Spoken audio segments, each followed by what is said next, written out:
तो आज मैं आपको एक अनोखी रहस्यमय कहानी सुनाऊंगा। अगर आप चैनल पर नए हैं तो अभी सब्सक्राइब कर ले तथा कहानी पूरा देखें। अंत में एक अनोखा रहस्य छुपा है। धन्यवाद। तो सुनिए। बहुत समय पहले की बात है। एक गहरे जंगल के भीतर सोमदत्त नाम का एक डाकू रहता था। उसका जीवन केवल लूटपाट और हिंसा में बीतता था। एक शाम एक धनी व्यापारी का पीछा करते हुए वह रास्ता भटक गया और एक ऐसी गुफा में जा पहुंचा जहां सदियों से किसी ने पैर नहीं रखा था।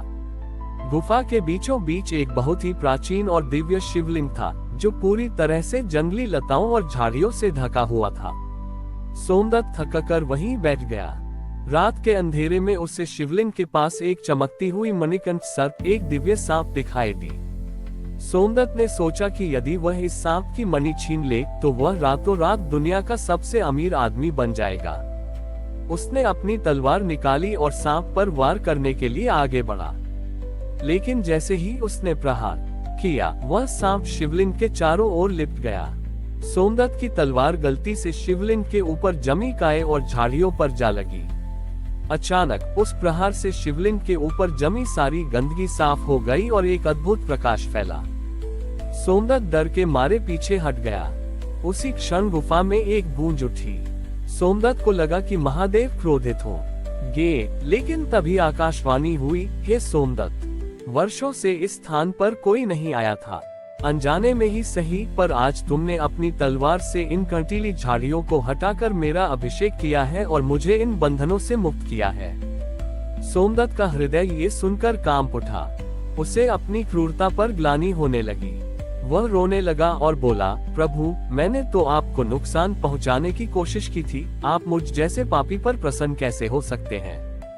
भगवान शिव एक सन्यासी के रूप में प्रकट हुए और बोले, पुत्र, जिस प्रकार तुम्हारी तलवार ने इन झाड़ियों को काट उसी प्रकार आज से तुम्हारे भीतर का अंधकार भी कट गया है। महादेव केवल विधि नहीं, शुद्ध भावना देखते हैं। उस दिन के बाद डाकू सोमदत्त ने हिंसा त्याग दी। उसने उसी गुफा को अपना घर बना लिया और वह उस क्षेत्र का सबसे बड़ा संत कहलाया। लोग उसे वनवासी शिव भक्त के नाम से जानने लगे।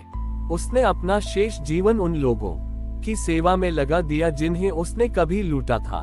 ये कहानी हमें सिखाती है कि महादेव की कृपा पाने के लिए अतीत का शुद्ध होना जरूरी नहीं, वर्तमान का समर्पित होना पर्याप्त है। सोमदत्त अब पूरी तरह बदल चुका था। जिस गुफा में कभी अंधेरा और डर रहता था, अब वहां हर समय शिव नाम की गूंज और धूप दीप की सुगंध महकने लगी। सोमदत्त ने शिवलिंग के चारों ओर एक छोटा सा आश्रम बना लिया और वहां आने वाले भूखे प्यासे यात्रियों को भोजन और जल देने लगा। उसकी ख्याति धीरे धीरे उस राज्य के राजा तक पहुंची। राजा ने जब सुना कि एक खूंखार डाकू अब महात्मा बन गया है, तो उन्हें विश्वास नहीं हुआ। राजा ने सोमदत्त की परीक्षा लेने का निर्णय लिया। वे भेष बदलकर साधारण सैनिक के रूप में सोमदत्त की गुफा में पहुंचे।